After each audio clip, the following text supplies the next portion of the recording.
Hello, my name is Chloe. Welcome to my channel. Today I'm bringing to you my August wrap up.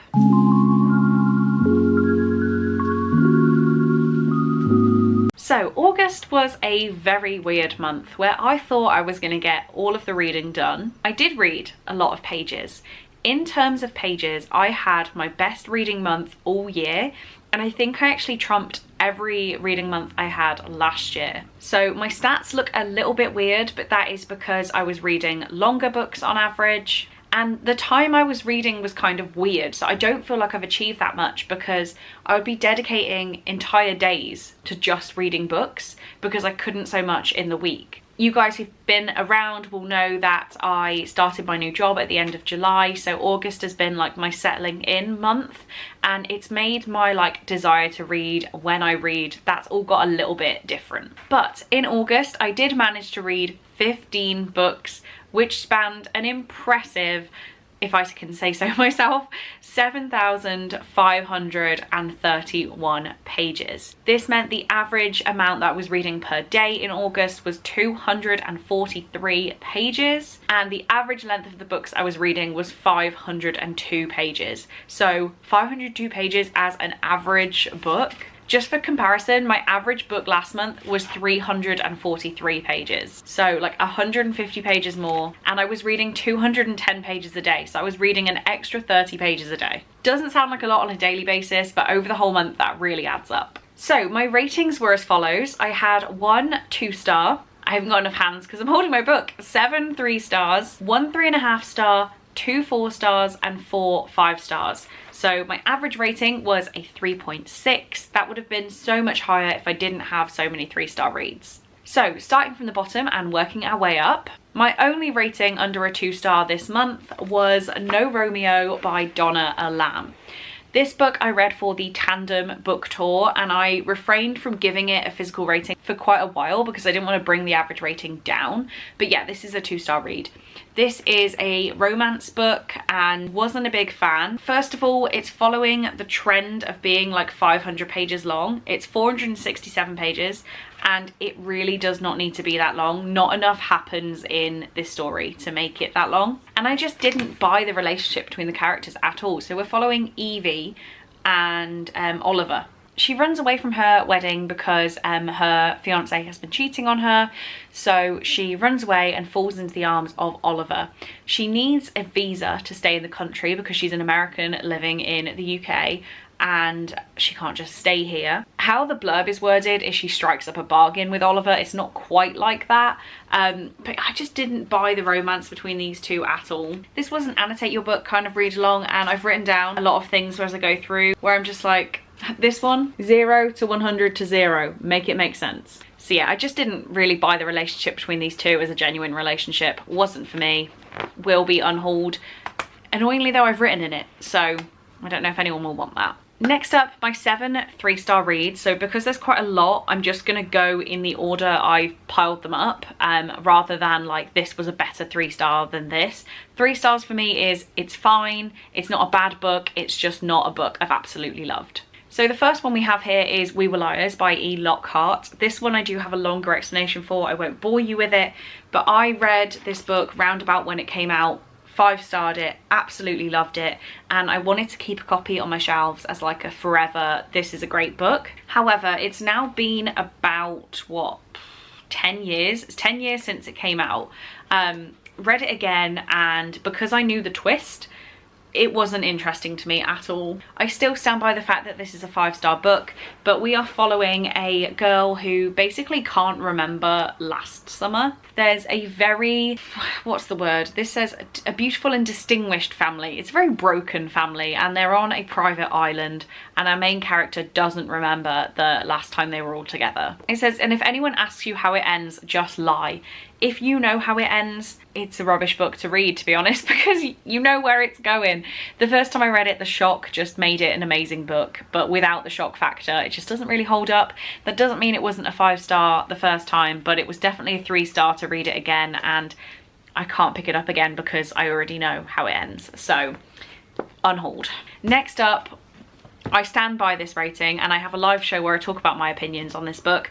I gave 3 stars to Tower of Dawn by Sarah J Maas. This is the 6th book in the Throne of Glass series, and yeah, I didn't like it. The first 2/3 of this book are a 2-star read, and the end is like a 4, 4.5, maybe not 5. So I settled on 3 stars overall. Basically, there is no need for this book to be this long. It was originally a novella written alongside Empire of Storms because they're happening like in tandem. It doesn't need to be 660 pages. It was a slog to get through it. I didn't want to read it.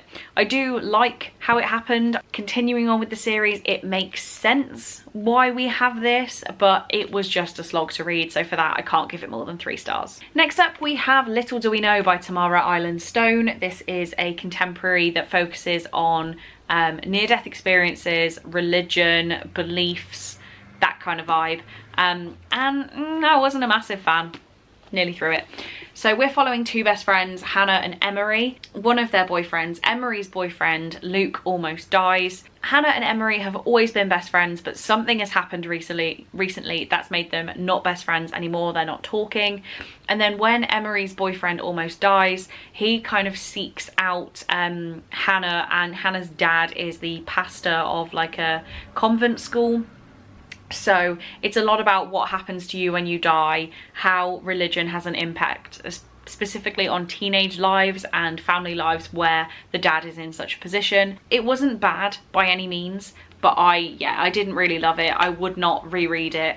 And I'm just more sad about this because it's been on my I'd love to own this book list for about 8 years now. So the fact that I have it, I've read it, and I didn't love it, yeah, it's slightly heartbreaking. It was, oh no, it can't be 8 years because it was published in 2018. So it's been about 6 years that I've wanted to get my hands on this book.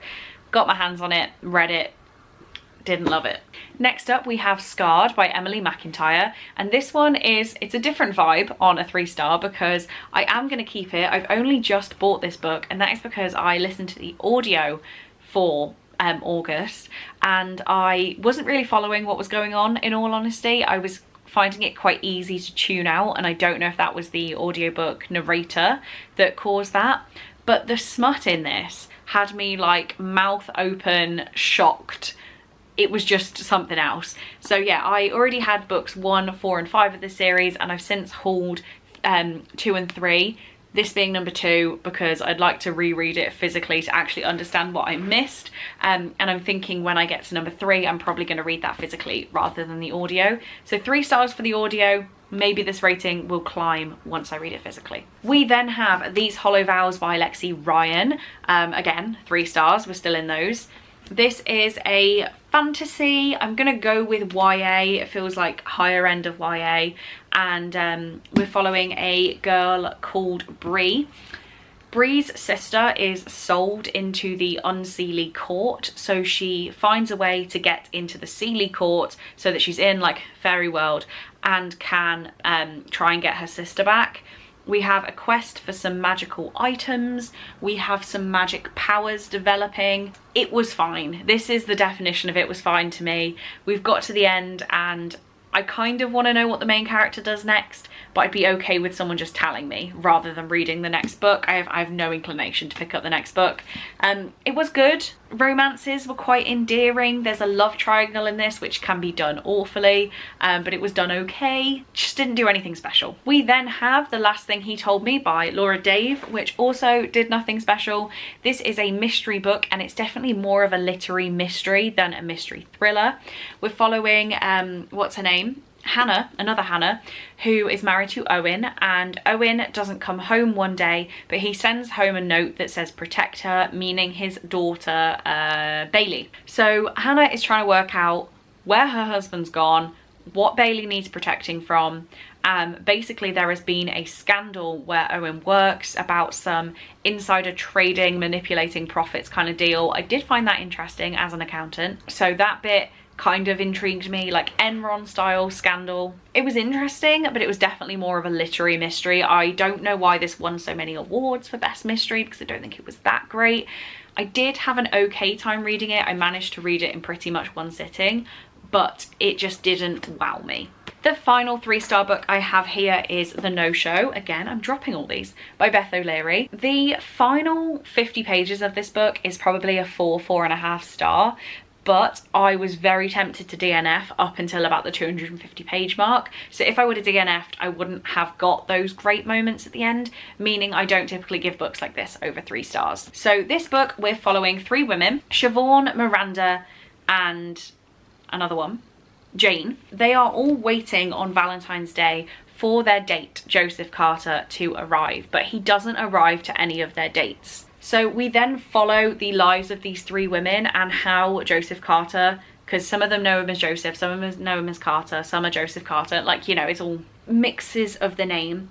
But yeah, we're following these 3 women and trying to work out how their stories intermingle, how Joe is getting it on with all 3 women. I definitely like where it went by the end, but the journey to get there took so long that I can't give it more than 3 stars. But would I recommend this? If you've read and liked other Beth O'Leary, I probably would recommend it. So I've read The Flat Share, it's one of my favourite books of all time. I've also read and loved The Switch.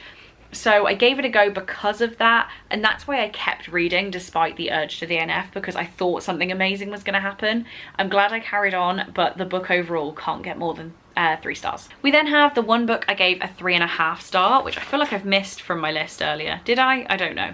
I gave 3.5 stars to Colt by Calla Riley, I believe it was. This is a motorcycle club romance. It's the first motorcycle club romance I've read, and I feel like that skewed my rating a little bit. I was, and I guess still am, a massive fan of Sons of Anarchy, and I got all the Sons of Anarchy vibes from this book.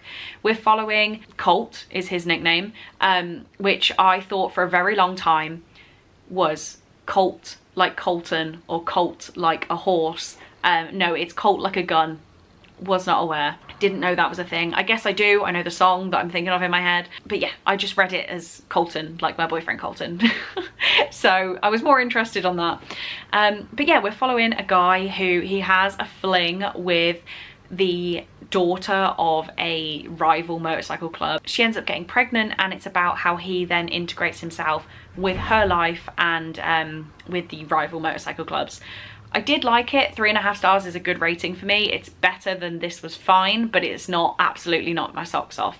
So it was an easy time, it was a fun time, and I'm definitely looking out for more motorcycle club romances. We then have the 2 books I gave 4 stars to, and I'd say they're quite different, but they have similar themes. Weird.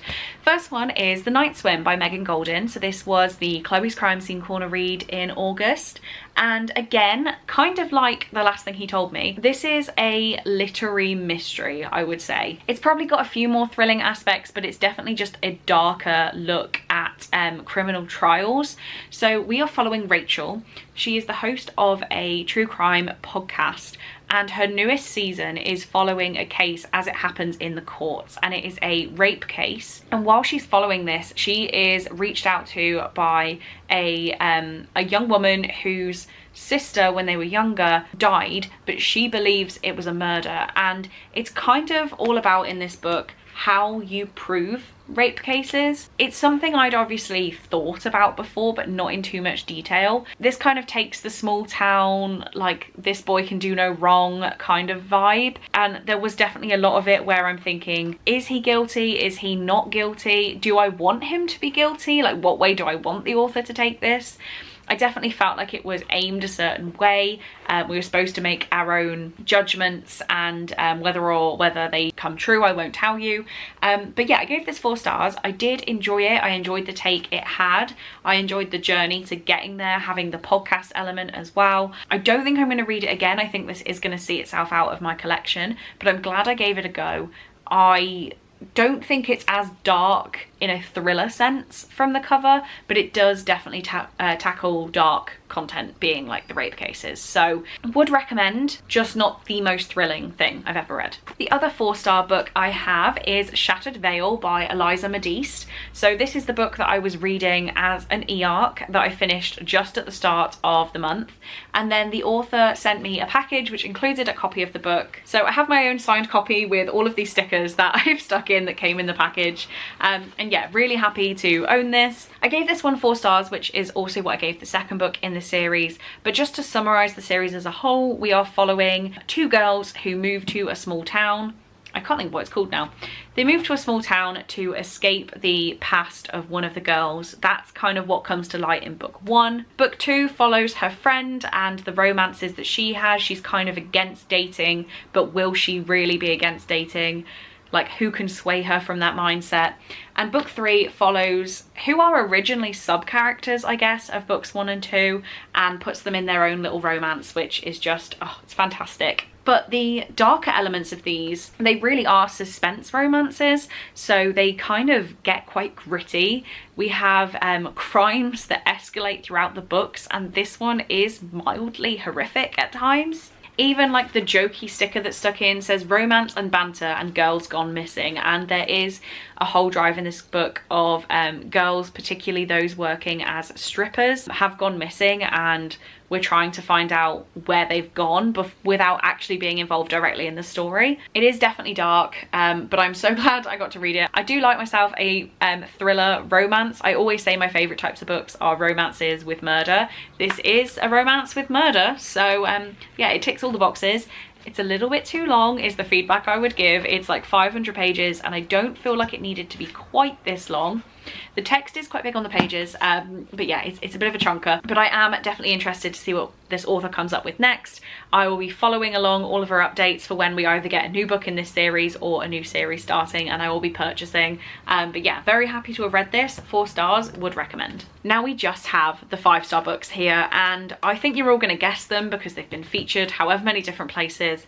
But just to summarize my reading in August, the first 5-star book I have is Kingdom of Ash by Sarah J Maas. I won't talk about this one too much because I will have a live show going up next week from when you're seeing this video. I believe it's going to be Thursday the 12th. I will link the live show down in the description, along with the live show for Tower of Dawn actually. But to summarize overall, this book is 980 pages. It does not need to be 980 pages.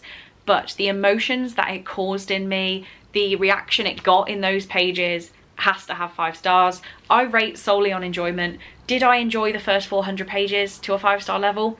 No, I didn't, but I knew I was going to carry on, and obviously I had to complete the series. I think the 5-star also is a pat on the back to me for finishing a 7-book series, finishing in this giant book. But I basically read for 8 hours straight on the 31st of August to get this done in the month. I was so proud of myself. I was sobbing for the last 200 pages of this book. There's something in particular that happened about the 800 page mark that genuinely had me sobbing. So for the reaction it got, it gets 5 stars, but more thoughts to come in my live show. Next up, a little bit of an unexpected just like pick me up during the month was Reckless by Alcy Silver. This is the 4th book in the Chestnut Springs series, and we're following Theo Silver. Theo Silver strikes up a romance with the kind of cold-hearted character that we've met throughout this series. He's ladies' man, trouble, she's very reserved and particular and cold. They all describe her as cold. So watching these two characters come together was just absolutely adorable, and I found that what I love in the Chestnut Springs series, I love them having children and how they kind of work children into their lives around the romance. I don't know why that is a thing I'm loving right now, whether that's saying something about me getting a little bit older and broody, but I just found this romance to be absolutely fantastic. Theo Silver was such a great love interest, and I wrote in my review that like the main character, I would like to climb him like a tree. So that is my final review. Climb Theo Silver like a tree.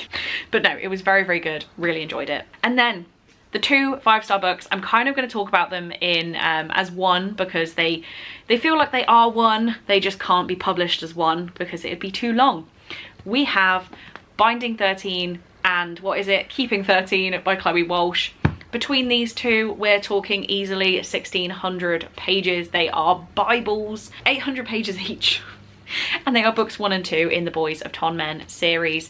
I had an absolutely fantastic time with these. I said that I wasn't going to get hooked in the hype. I was kind of avoiding it, wanted to give this one a go, and Emily did purchase it me as a gift. So we read it as a Patreon, as the buddy read. 30 seconds after I finished this one was purchased, and I devoured it the next day. I stormed through these books. They were absolutely fantastic.